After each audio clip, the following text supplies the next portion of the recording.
What do you love about being outside and active? I'm sure I've spent more time outdoors than in. That just feels like home. Enjoy what you can do, because you never know what is around the corner. Just being outdoors in the fresh air, it just clears my mind. Fully immersed in nature is what brings me the most joy. Hello and welcome back to the Outside and Active podcast, where this week I am joined by adventurer, author and hunted star Jordan Wylie. Jordan is an extreme adventurer, a best-selling author, and is also one of the stars of Channel 4's Hunted and Celebrity Hunted. He has run through the most dangerous countries in the world, raising hundreds of thousands for charity, and has even taken on incredible challenges like climbing Kilimanjaro barefoot. The former soldier, who is also the UK National Ambassador for Army Cadets, ran 15 marathons in 15 days in 15 national parks of the United Kingdom in 2019 to promote getting outside and running for better mental health. In this episode, I also speak to Jordan about his own battles and experience with anxiety and mental well-being. I thoroughly enjoyed recording this podcast with Jordan, and I hope you enjoy listening to it. Without further ado, let's head straight into this episode with Jordan Wylie. Jordan, welcome to the Outside and Active podcast. How are you doing? Hey Dom, thanks for having me. I'm great, thank you very much. All good, my side. Well, we were just quickly chatting before you came on, and taking a bit of time out from adventures and doing a bit of DIY, which is you were saying maybe not quite your forte. It's far from my forte. In fact, my missus does a lot more DIY than I do. She puts me to shame in that department. I'm terrible with tools. Well, it's good to know that your advice at the end of the podcast will not be. Well, it's likely to not be about DIY. So we're looking forward if it is, you want to ignore it, that's for sure. I like that. But we're going to kick off the episode by me offering you the piece of advice that a previous guest has left, and I don't know who they're leaving it for. And this advice comes from the lovely Flora Beverly, who's an ultra runner and fitness and food influencer. And she gave this advice, and she gave it because it's a piece of advice that she gives to herself, because she's a type A person and she can be quite hard on herself. And her advice is, don't get caught up in your head about whether you're good enough to be doing something. If you're having fun, then that's enough. And I guess the question leading on from that is, how do you take that advice? But have you ever found yourself in a position where you're maybe going into a challenge or an adventure where you feel like you're in over your head, or maybe not prepared into that adventure you're going into? Well, I think it's brilliant advice. I think for anyone who's listening, I think that's absolutely golden advice there. So, and I absolutely, try my best to live by that mantra. I hope as well. But I definitely often take on things where I would say I'm going knowingly into the unknown to a certain degree. That's one of the magical things though about adventures for me. It's you do your preparation, of course, and most importantly, a bit like what was said there. It's as long as you're having fun, and I'd probably caveat that with, and it's safe. Or you've done a risk assessment. I think that, go out there and conquer the world. And, everybody's got their own dreams and goals and challenges, and no two are ever the same. But often, I'm just trying to think off the top of my head. But for example, trying to paddleboard around Great Britain, if I'd have known what I was going into, I probably wouldn't have set off in the first place, because it was that ridiculous. So I think sometimes you've got to be, sort of naive enough to start, and probably stubborn enough to want to continue and keep going. But if you knew everything, I don't think it'd be as much fun anyway, wherever you go in the world. Another piece of advice that we've had before, actually, that I just made me think of when you were saying that, is someone says when they're adventuring, sometimes they just want to plan less. I mean, does that plan less and just sometimes just set off and see what happens? I mean, when you're taking on big adventures and Guinness World Record challenges, I imagine there actually has to be quite a lot of, like you said, safety and planning around it. But do you ever just try and plan less and see what happens? I think it depends on the nature of the particular adventure. I think, for example, if you're going out for an adventure, at the weekend, or coming up or whatever, I think, yeah, absolutely, go and see where the mountains or the rivers or whatever it is takes you. But I think if you're planning a major expedition, you have to put in a lot of risk control measures. You have to think about things like sponsors and partners and logistics and maybe support team members. So, for a big expedition, I'm planning a year in advance. So there is a lot of things to think about, and especially when you're working with brands or companies or sponsors, so to speak, you have a lot of deliverables that you've probably promised that you need to deliver on. So I think planning is quite important in that respect, because otherwise, if you don't deliver on what you've promised, they're probably not going to sponsor you again, and it's not going to be a great success from a sort of a media or a PR perspective. So I spend a lot of time on planning expeditions, and I think that's really important. But I think context is everything. If I'm going out for the weekend with my daughter, I'll jump in the VW and see where we end up, and absolutely, I agree in that respect. This next question is one that we ask to everyone that comes on the podcast, and it's purposefully quite vague because I like hearing in what direction people take it. But what do you love about being outside and active? What do I love about being outside and active? I think, firstly, it's what it does for my mental well-being. I think just the outdoors in general, whether it's the countryside, which I would call sort of green therapy, or it's the lakes, the rivers, the oceans, which is my blue therapy. I just think it gives you such an amazing feel-good factor that you don't find anywhere else in the world.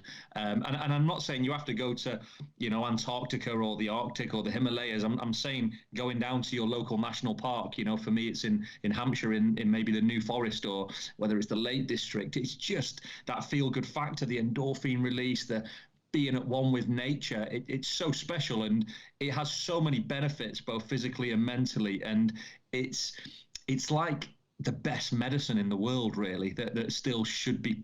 I don't know why it's not like prescribed everywhere as just go and have a run or a walk or a swim. It should be what doctors, it should be like in the chemist. You should be able to bottle that up and give it out, I think. Looking at your social media, and particularly in your Instagram bio, I'm really interested. At what point does an adventurer become an extreme adventurer? It's a great question. I think at the point where you need to tap up as many sponsors as possible to support these crazy expeditions. Yeah, that's probably the honest answer. But I like to think that I think most of my adventures are extreme in the sense that most people aren't probably going to go and take them on or try them. It's quite a big commitment to go to somewhere, to run a marathon on every continent, or as I say, row across a dangerous stretch of water, or paddle around Britain. They're not something you can just go and do on a weekend. So to me, they're quite extreme, and to most people, they're quite extreme. And I think in terms of standing out in a very crowded marketplace, it's important to sort of, it's when you're dealing, as I say, with, again, coming back to I'm an adventurer for a living, so my income relies on being able to brand myself in certain ways, and I'll be the first to admit that I'm not the fittest, the fastest, the best at anything I do. But I give it my all, and I try to do it with sort of humility, and I try to do it for good causes. And I'm in a world where there are some really incredible people, and I don't class myself as one of those. I'm quite an ordinary person that tries to take on pretty extraordinary challenges. And I like to think that by me doing that, I can show other people that anyone can do it, but you have got to dedicate the time and put, make the choices and decisions or sacrifices, whatever you want to call them. But I'm nobody special, and I don't think I am in any way. I'm no different than anyone else. I always say I'm an adventurer. I'm not an athlete. I still love a beer and a pizza at the end of the day. That is exactly what I want to hear, and probably what a lot of people will be listening as well. Go, yeah, well, Jordan's just like us. You want to go out on an adventure on the weekend, and then, like you said, have a beer and pizza at the end of it. Yeah, but I think if you are thinking of a big adventure, I think also it's important to say that, you have to believe in yourself, and a lot of people, they want to do big things and great things, but they haven't necessarily got the self-belief. And I think, especially if I speak to a lot of young people these days who are trying to pursue careers as adventurers. It's a viable career path, which might seem strange to a lot of people, but But what you have to absolutely do from the start is believe in yourself, because a lot of people won't believe in you. You'll get so many knockbacks and people turn away or dismiss your grand ideas. And I spend most of my life knocking on doors that don't open, but you have to have that sort of perseverance, that resilience, just to keep pushing forward, and something will give way eventually. But as I say, you've got to believe in yourself before you try and convince the rest of the world to believe in you. And I think that's really important. I mean, you are involved and get involved with so many different things, and we're going to try and meander through as many of those as possible and get your insight into that. But let's wind back to 16 years old and the Jordan that joined the military. I mean, where were you and who were you at that point? Yeah, at 16, life was very different. I'm ironically these days I'm a bit of a champion of education, but at 16 I certainly didn't have one. I'd not applied myself at school, which I'm not proud of at all. I'm quite ashamed of that, because what I've come to learn, having travelled the world both as a soldier and as an adventurer, is that actually to have access to education is one of the greatest privileges for a young person. So, I as I say, I'm quite embarrassed that I didn't apply myself, which meant I left school with no GCSEs or any qualifications, formal qualifications, which was quite tragic.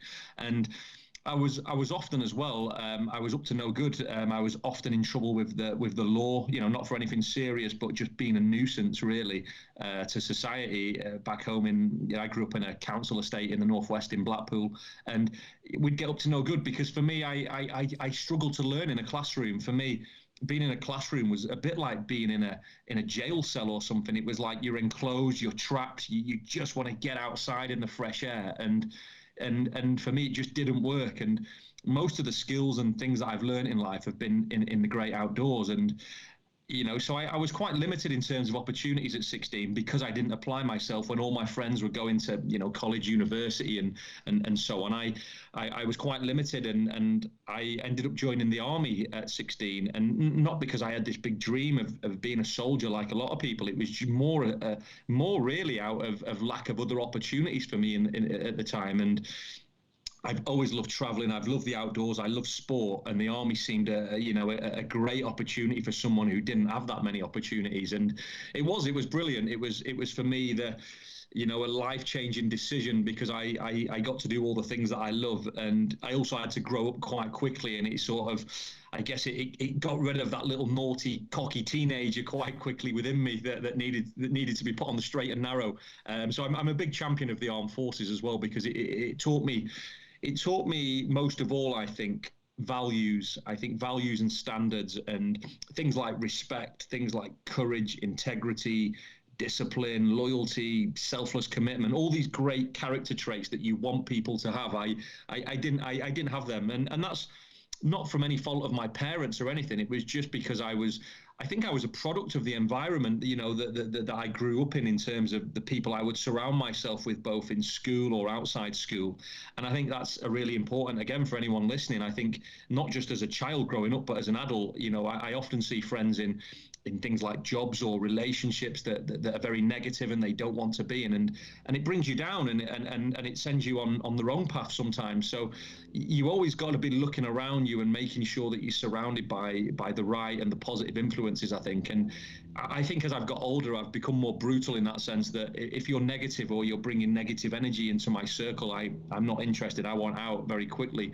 And it doesn't matter to me if you're a great friend or a family member. I try to really distance myself from anything that's gonna weigh me down for negative reasons. But joined the Army, 10 years in the Army, travelled the world from 16, and as I say, one of the best decisions that I ever made. But I think as the biggest thing I took from it, as well as the travel and the adventure, was the values that it taught me, I think. And are these the messages that when you go back and talk to the ACF, of which you're a national ambassador for, are these, you're inspiring, you're talking to the next generation of people that may be, kids that at 16 years old may have had similar experiences to you?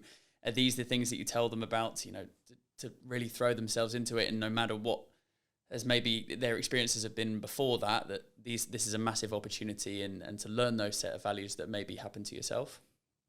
Well, 100%. Yeah, that's the messages that I want to spread. Because a lot of people think that when they see you on things like TV or in the media, they think that you're a world apart from where they are. But actually, when you go back in, often one of the first slides actually in my presentation in a school or a youth club is a jail cell that I was in on my sort of 15th birthday.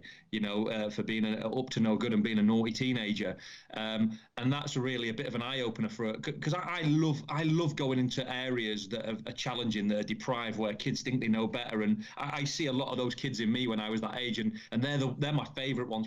A lot of teachers don't like those sorts of students because they cause them a nightmare and a headache.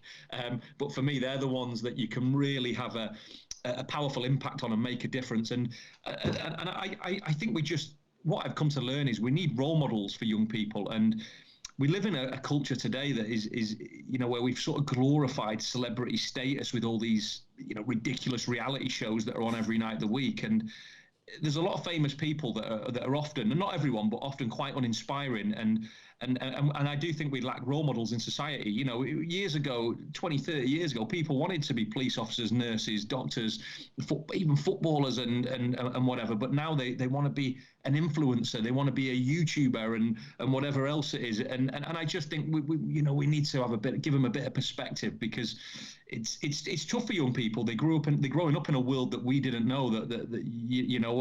I'm hopefully not super old, but the internet wasn't around when I was just coming in, certainly when I was at school. But things like social media having a real adverse effect on a lot of young people's lives as well, because we've got this sort of comparison culture where nobody thinks they're good enough, or it's very easy to be famous or to be rich or whatever it is, and there's not really any substance to a lot of these things. And but actually, looking at career paths that will not only maybe give you a good life or pay you well, but actually give you a sense of fulfillment internally. I think we've become used. I'm going on a bit of a tangent now, but we've become used to this sort of instant gratification through social media, and it's quite a dangerous environment, I think, for young people to be in, if I'm honest. Well, it's information overload as well. I mean, for every one thing that you see that might be of use and might be valid, there's 20, 30 things that is just nonsense and nothing. And like you said, there's a real, for young people growing up, seeking validation and comparing yourselves to people and trying to seek for something that might be maybe out of reach sometimes. I mean, I had a really interesting conversation with Ray Mears when I was fortunate enough to chat to him on this podcast, and he got into talking about social media in a similar way that we were here, and he said, no, he's such a traditionalist with the outdoors, and said, I just don't get involved with any of that. People go on his courses and want to take selfies and say that they've met him, and he's like, no, you're here to learn about adventure and the outdoors and wilderness bushcraft. And social media has had a real, as much as there can be a lot of positive impacts from it, it's a really tough place to be sometimes. No, it's a tough place, but it is the future, whether we like it or not. It's the here and now, and we have to find balance, I would say. I'm not saying get rid of social media, because that's just never going to happen, but we have to find balance, and we also have to understand the challenges and risks, or young people certainly do, because a lot, I've worked with a lot of young people whose lives have been turned upside down, and tragically even people have lost lives as a result of things that have been heard or said online. And it's not cool, it's not good, and we need to do more. There needs to be more accountability as well. And I think I've always believed that if you've got a profile of any sort, whether it's a small one like me or it's a super big one like some of these A-listers, I think you have a responsibility to the world, to society, to use it for positive purpose. Not just to try and sell the latest product or give a discount code or whatever it might be. Try and inspire, try and educate, try and encourage, try and use it for something that's going to help make a positive impact on the next generation who are looking in.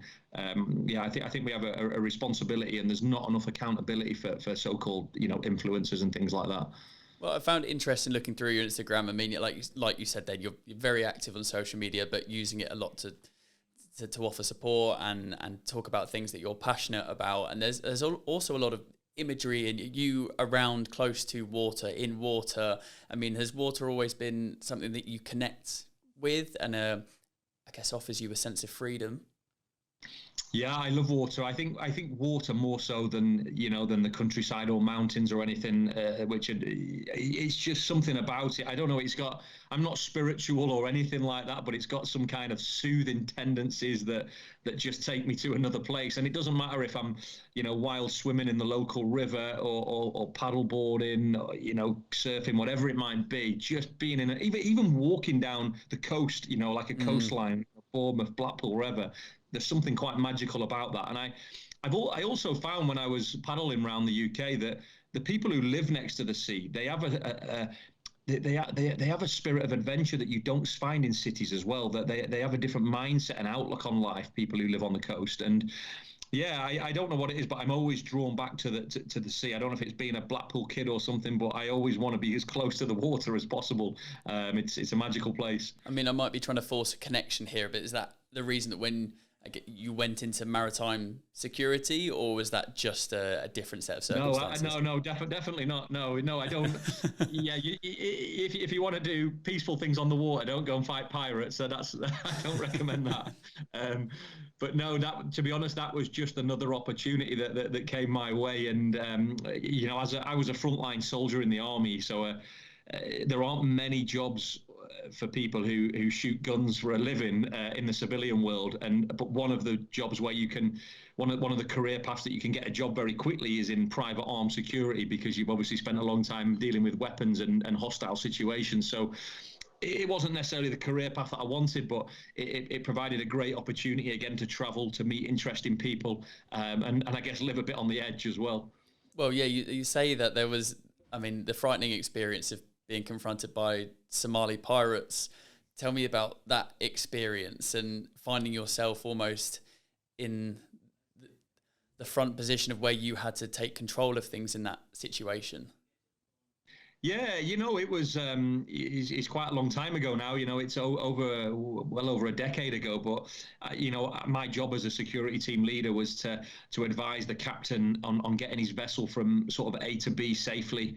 And I was involved in a quite high profile incident at the time, which saw pirates board our ship. And on this particular vessel, we didn't have any weapons because the use of arms was prohibited by the flag of the ship, or the country that applied the laws of the ship on board. And we were supposed to be a sort of a normal job, take the cargo in, drop the cargo off and leave. But as with anything in international shipping, things get delayed and what have you, and what should have been a short period of time became quite a few hours, turned into days and so on. And we got woke up when we got hit by some armed pirates off the coast of Somalia, just outside the port of Mogadishu. And yeah, if you want to find out what happens next, there's a great book available in Waterstones. I won't ruin the story, but obviously I'm still here to tell the tale. Yeah, like you said, it inspired one book of a few books that you've written as well. I mean, where is the motivation come for writing? Is that something that you've always been interested in? Obviously that experience influenced that book, but you've written books on other things and other adventures as well. Is that something that you're really passionate about? Yeah, no, really. Do you know, actually, I terrible at English at school. Again, didn't get an English GCSE. But what I did do, actually, when I was in the army, I went back to education. So even though I'd left school with no qualifications, as a soldier, I made a lot of I committed myself to education and to wanting to better myself. And I did my GCSEs, my A-levels. I went on to do a bachelor's degree and a master's degree as a soldier. And I had to do quite a lot of writing for my essays and things for that. And that was where I sort of picked up that I could actually do some writing and put a string of sentence together.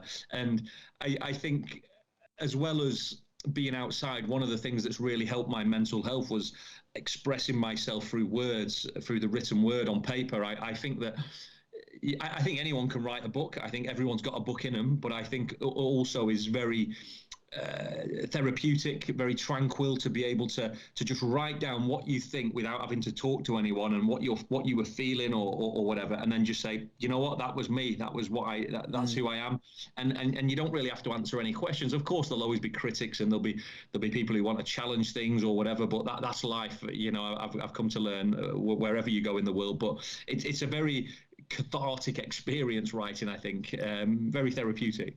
Interesting that you said that you took the opportunity to go back and focus on education after you'd left school and obviously gone into the military, because my mum actually does some support for examinations at universities, invigilation, and she says the nerves on people's faces, and they get themselves into such a stress because obviously it's a really important time, and that, you know, doing as well as you can in university or A levels and GCSE exams is obviously very important, but people might see it as the be all and end all of what they might go on to achieve, whereas actually there's opportunities to educate yourself afterwards or go back into education.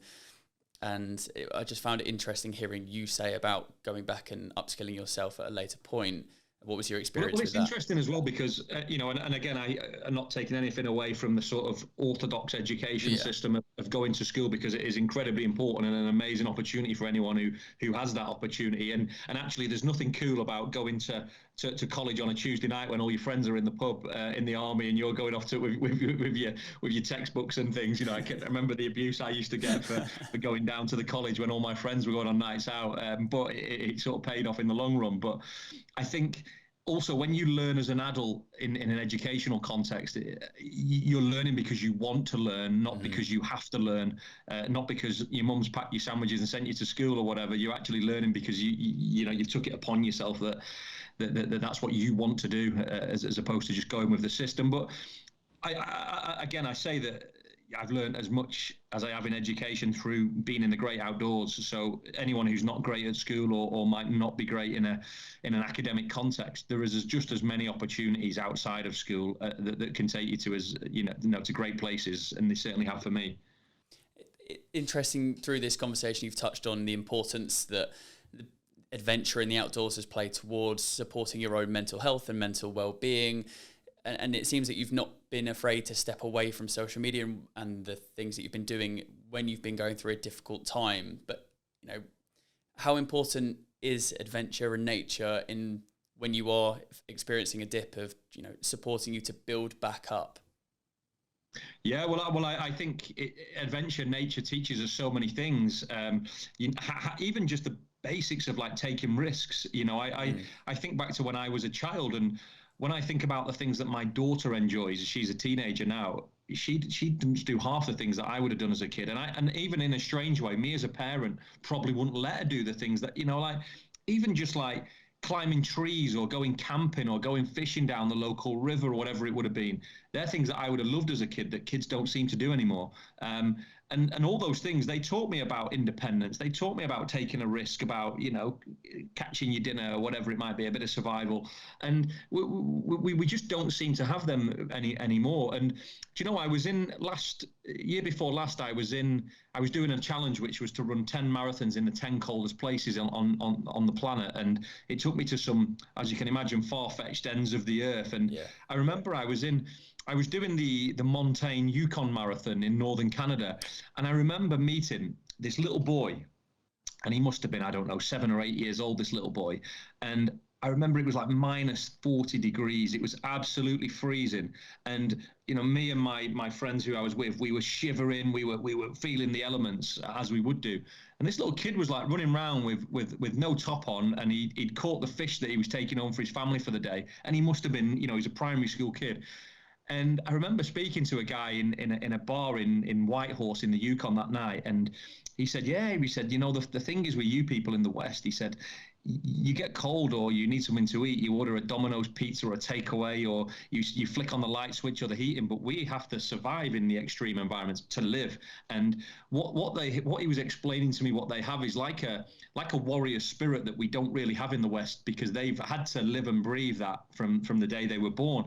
And I think there's something in that, because we do, you know, if we get cold, we put on the heating, or, you know, we don't think twice, or whereas out there you've got to be able to survive. And we've really sort of wrapped our young people in cotton wool a bit in that respect. And that's because of things like technology advances and and even just everything's so convenient for us these days. I read an article, I think it must have been last year. It was one of the supermarkets, and it said the most popular food in a supermarket, I can't remember which chain it was, but it was like sliced melon in plastic packaging. And when they broke it down, it was like the most, in terms of the value you got like 6 little chunks of melon for about £4, and you could buy about 3 proper melons that would last you a week or whatever. But yet, because it was so convenient for us just to buy it and pick it off the shelf, that's what we do now, in the West. It's just human nature, because we're so in a rush or whatever's convenient. And it's just, I don't know, it fascinates me, all that sort of stuff. Yeah, no, I couldn't agree more. It's like you said, efficiency, convenience, and if there's usually a solution to something. If there isn't, then we throw our toys out the pram. I think is interesting to hear that. Is that sort of why you like getting comfortable, being uncomfortable, pushing yourself through these different challenges? I mean, I've written down some of the ones that you've spoken about, like the ice marathons in Antarctica and deepest underground marathons, which actually you did with Sally Orange, who we've had on the podcast before, who's a friend of Outside and Active. One that I really wanted to ask you about, climbing Mount Kilimanjaro completely barefoot. I mean, a beautiful place in the world, beautiful mountain. Why did you decide to do it without, barefoot? Why not? I like, yes, good answer. Why do people do it with their shoes on? To be honest, this one was actually a fundraising exercise, again, quite a long time ago, over 10 years ago now. And 2 of my friends from the military, they were going to climb Kilimanjaro. They were doing it for a cancer charity because one of their family members had been affected. And it was my first lesson or introduction to sort of what I would call serious fundraising, as opposed to, most fundraising consists of putting a charity link on a Facebook page and telling all your friends to donate. Whereas what I learned from the Kilimanjaro, we called it Barefoot Warrior, actually, and we give it a bit of identity. And I've sort of used that same, I guess, recipe ever since then, because what I found is that, as I said earlier, you don't have to be the best, the fittest, the fastest, the most incredible at whatever you do. But if you can be a little bit different and stand out, then that can be quite interesting from a sort of public engagement perspective. And yeah, I told my friends, I said, let's climb it with no shoes on and call it something wacky like Barefoot Warrior. And they both thought it was ridiculous and crazy. And they said, no chance, we're not getting involved in that stupid idea, Jordan. And I said, well, I want to do it like that. And they said, well, okay, we'll support you and we'll go at your pace. Because obviously we were going to go a little bit slower. We were going the easiest route up Kilimanjaro. And yeah, we did it. But interesting for me is, I built a little website, or got someone to build me a website, give me a little logo, give it a bit of a brand in this expedition. And I raised like just over £70,000 and they raised just under £1,000. But the only thing that we did differently was I had my shoes off and they had theirs on, and we did everything else exactly the same. And that really made me realize that you've just got to be different. You've got to be creative. You've got to, capture your audience some way. And the same with everything that I've ever done since, from the Great British Paddle to rowing dangerously to running dangerously, whatever it is, all these weird, wacky expeditions, be careful what I say. I don't want to do myself an injustice, but they're not that incredible. They're just me. They're just me doing my bucket list of adventures. And a bit of a PR branding exercise that goes with it, and I think that's the same with not all expeditions, but a lot of successful expeditions. Anyone can do that. Of course it takes a bit of work and a bit of prepping and planning and a bit of creativity, but you get a good graphic designer, a web builder. All of these are possible for anyone, and actually I would encourage it, because you can go from making a couple of £100 on a charity page to making tens of thousands, hundreds of thousands of pounds just by being creative. So I think it's really important to share that message, actually. Yeah, no, I think that's really interesting. I mean, we're the Outside and Active team. We're taking on a challenge in September, raising money for Youth Adventure Trust, who do some great work supporting. Yeah, brilliant charity. Yeah, and that's good advice. I think we're going to take that on board, and obviously lots of people listening to this will be marathon runners and adventurers that will do their own form of charity and fundraising as well. And I think, again, just adding that different element, adding a reason for people wanting to get behind and support you. Has raising money for charity during these adventures always been part of it, or where? Obviously it's a fantastic thing to do, but is that just another element and motivational piece that helps you when you're going on these different adventures and challenges? For me, it's important. I think if you I think to give back, it's quite selfish as well in many ways, because it gives me, by helping other people, I get such a good feel-good factor, by whether it's the cadets or building a school in Africa or whatever it is. I think I would always say as well, people often say to me, what should I fundraise for? I'm thinking about doing a challenge, and who should I do it for? And I often say to them, I can't tell you who to do it for, you because it has to come from inside. It has to come from the heart. And for me, helping young people and kids is something that I'm really passionate about. And but you've got to choose there are so many good causes and amazing charities out there, but you've got to choose what you're passionate about. But certainly when you're on a really enduring expedition where you've been, whatever it is, climbing or paddling for months on end, and you're ready to go home and you've had enough at the end of every day, then it is, for me, it's that purpose of why you're doing it that will carry you through those dark times and allow you to keep pushing forward even when you've had enough. So I think the charity side is one of the most important aspects of an adventure for me personally, because it gives me that sense of purpose. And I think as a former soldier, when I left the military, 13 years ago now, I found it really difficult to find my sense of purpose in life again after leaving.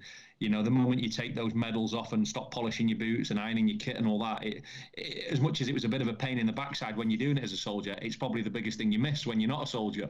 It's a funny old world, and I found through charity fundraising, through adventure, actually gives me what I had as a soldier, but probably even more in terms of sense of worthwhile and purpose and making a difference in the world. Because I think as a soldier, you go to places like Iraq or, I don't know, Afghanistan or somewhere, and you actually hope that you've made a difference for the positive to the people's lives, Iraqis or Afghans, whoever it is. You hear these horrific stories of death and destruction, but as a soldier, you go there to try and have a positive change, implement something positive. And I met lots of some amazing, great local people in all these countries. And yeah, I never really found that again, but through fundraising with purpose for an adventure, you can really, there's something quite special about it. And I imagine because of who you are and what you do, you're presented with different ideas for adventures and challenges quite often. Do you have that, when you're selecting something or when you're thinking about something you're going to be doing in the future, that feeling in your stomach of, actually, that's quite a good idea? Like you said about climbing up Kilimanjaro, but actually I'm going to do it without shoes. I'm going to do it barefoot because that's quite risky and challenging and exciting and different. Do you get that feeling as an adventurer? Yeah, definitely. I think you start looking at lots of adventures. I'm sure, like all of us, I've got millions of ideas of adventures that I'd love to do.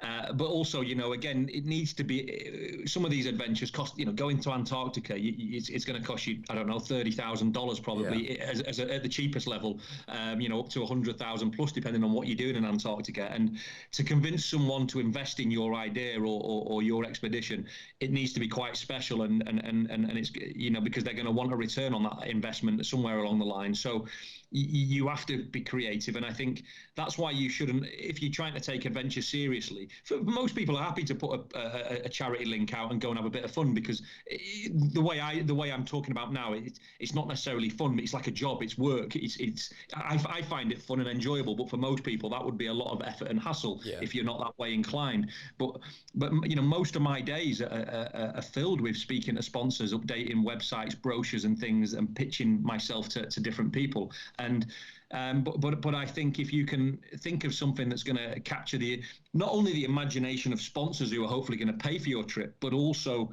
if you're trying to fundraise for charity, I always think about the media. What are the media going to like? What is going to go viral on a social channel? Or what is BBC News or Sky News or Good Morning Britain? What do they want? And that's where if you work out that recipe, the rest of it becomes quite easy, because if you can sell your story quickly to the mainstream media, that fundraising will just go through the roof without you even posting a link. But if they post your link to 60 million viewers at prime time, 8 in the morning while everyone's having the cornflakes, that saves you a whole lot of work. And it's trying to find that balance, but it's about relationships as well. Because when you set off on an expedition, you want to hopefully be able to send an email or pick up a phone or send a WhatsApp to a journalist or a news presenter and say, can we get on the TV tomorrow morning? And that requires a lot of time investment of building relationships over many years to get to that. But yeah, it's as I say, I'm talking about adventure from a career perspective, not, and I don't want to I don't want people to take the fun out of adventure by doing this, because no.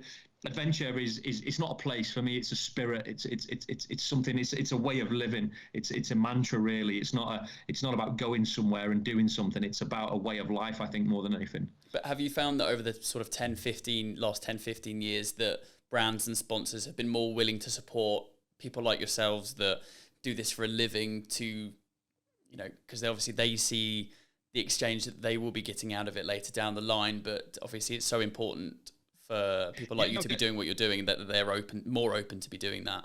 No, definitely. I think I would call myself a micro influencer. I'm not a superstar of social media or anything. But what I have with my audience, what's interesting for certain brands is most of my audience are quite a specific demographic. They're people who like the outdoors. They're young people who maybe they're involved in things like cadets or scouts or Youth Adventure Trust, whatever it might be, Duke of Edinburgh Awards. Yeah. So I have a collective audience of people, and as a result of that as well, that's why, everything I do, I try to be very clean. You'll never see me using any bad language on social media or getting into politics or religion or debate. I'm very conscious of anything I post because I know there are a lot of young people potentially looking at that, and I want to make sure that they take something positive or inspiring or encouraging from that. So, most of the brands that I work with, I try to work with companies or brands that I share the same values as, not just somebody who wants to put a logo on me or and take a picture and offer a discount code. That's not really of interest to me. For me, companies like, I don't know off the top of my head, Bremont watches or Montaigne. Montaigne is a great outdoor brand, and the way that they've built an amazing community of ambassadors, and we all try our best to help each other. And we try to tackle issues like sustainability, for example, and looking at ourselves inwardly and saying, what can we do to make the world a better place? And I think you have to live by your values when you're looking at brands to work with, because otherwise it's very short-lived. I don't want someone to sponsor me once and never see them again. I want to build a relationship for many years to come, and hopefully whatever we do together, I want to represent you to the best of my ability. I want to be proud to fly your flag. I want people to look at me and go, oh, he's a Montaigne ambassador, and I want to go and buy kit because he shares the same values as us, not just because it looks good on an Instagram post or whatever. I think values, again, have got to be at the core of everything you do. If you want if you want longevity in whatever it is you're trying to achieve, I think it's very easy to sell yourself. You get lots of offers on social media. It'll offer you free kit. The amount of offers you get for something free every day through something like Instagram or Facebook, but for what? For again, living by your values. If you're going to take something and post about it, for me, I have to have tried and tested it. I have to have known that if I'm climbing up a mountain or hanging off an edge of a cliff in the Himalayas or whatever it might be, I need to know that's going to work and that's going to be good for whatever they're saying it's good for. And that's why Montaigne, we go and test a lot of kit in places like the high Arctic or Antarctica, and we don't post about it until we've actually gone and tested it ourselves. And the same with a Bremont watch or whatever it might be. They'll give it us for an expedition, and then we'll talk about what we learned from it afterwards, not go and post it when you get it. It might not be a year or 2 years later till we're actually trying to promote the product. And I think that's really important. And you have to pick the brands that you work with, so you share the same values, as I say.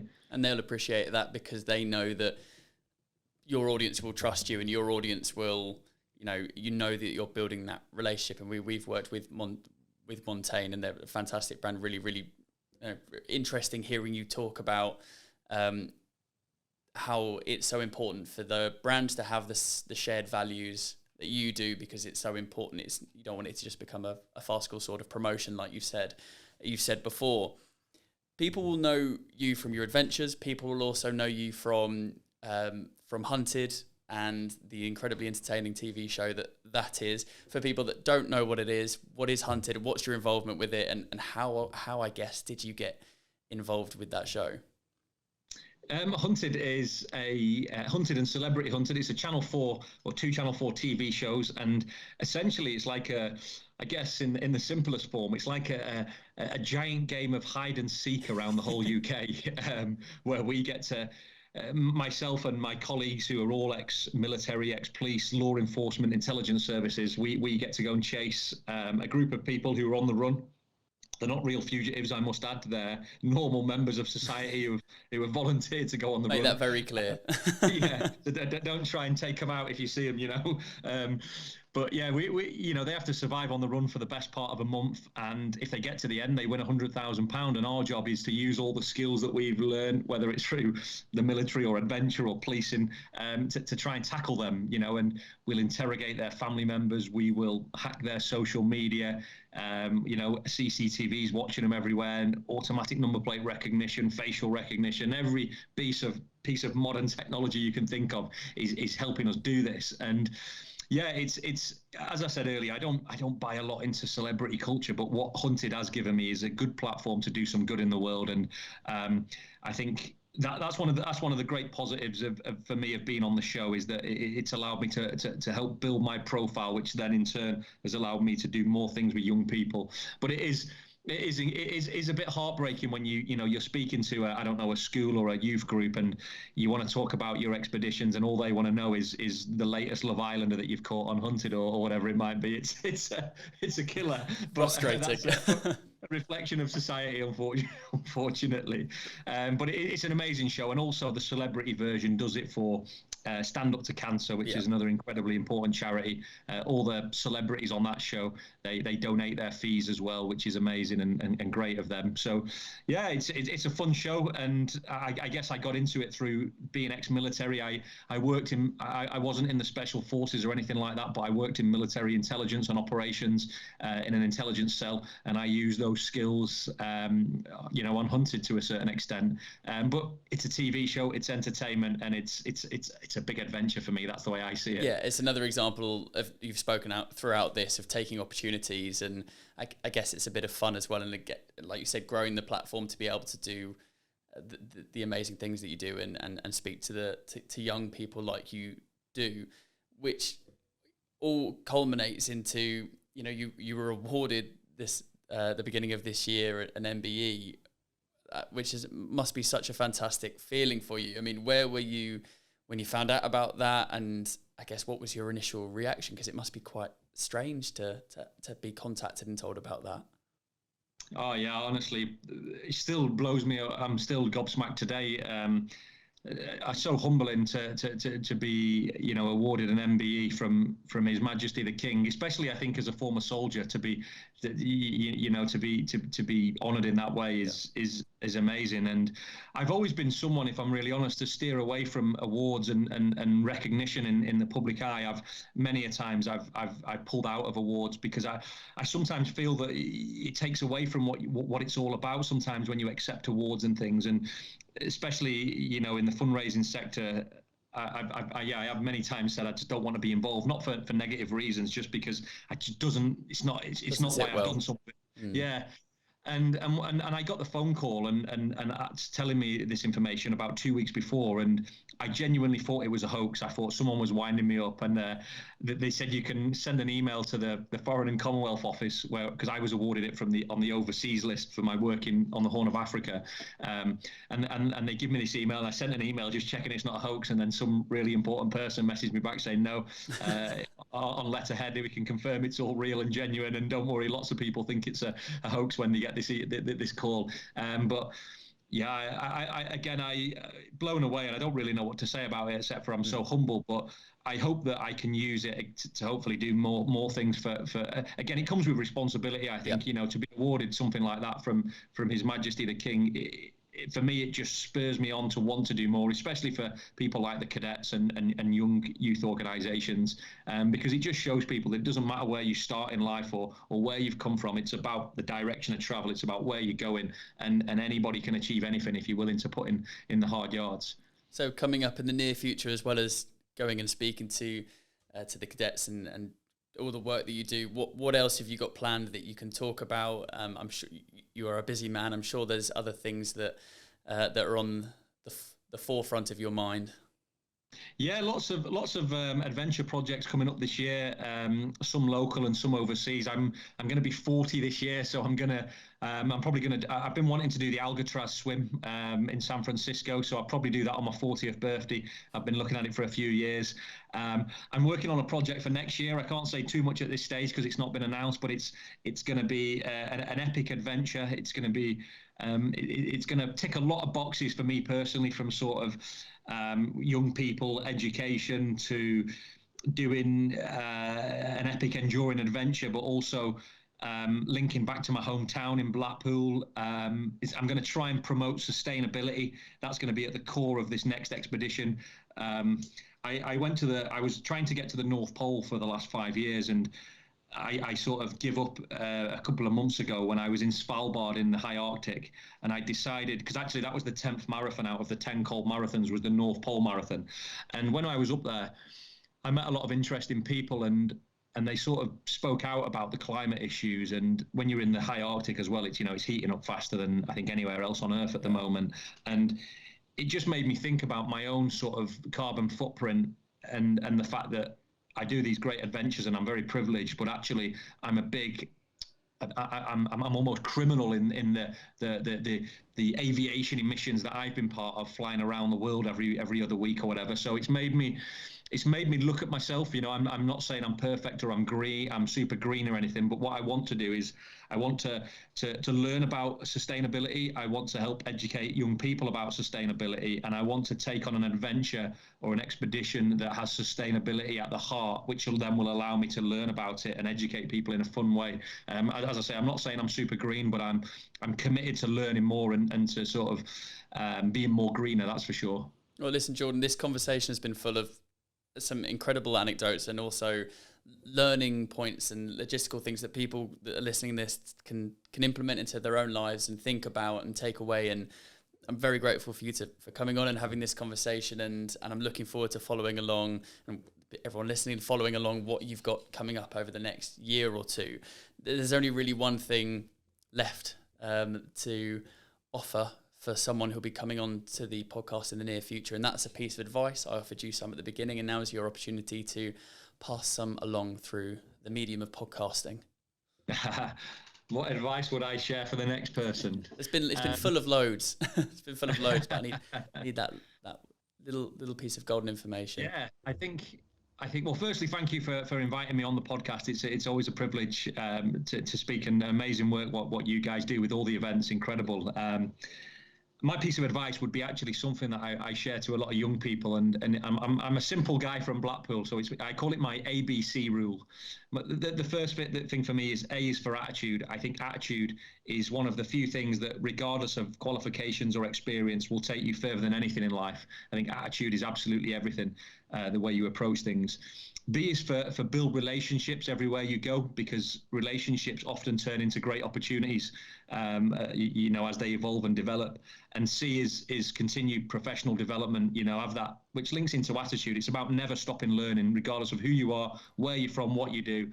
Never stop learning. So attitude, build relationships, continue professional development. Amazing. I really look forward to passing that along. Jordan, thank you so much. No, thank you. Cheers, Dom. Thank you for listening to this week's episode of the O&A podcast with Jordan Wylie. If you're listening and you're thinking, I know someone who would enjoy it just as much as I did, then please forward this episode onto them and let's grow this outside and active community. Don't forget, this just isn't our first episode. We have tons and tons of outdoor and active guests that you can go back through the back catalogue now and listen to. It would be greatly appreciated. And you can also follow us on social media, on Instagram, Be Outside, Be Active. We'll be back next week with another episode and another fantastic guest. But until that time, I've been Dominic Brown. Enjoy the outdoors.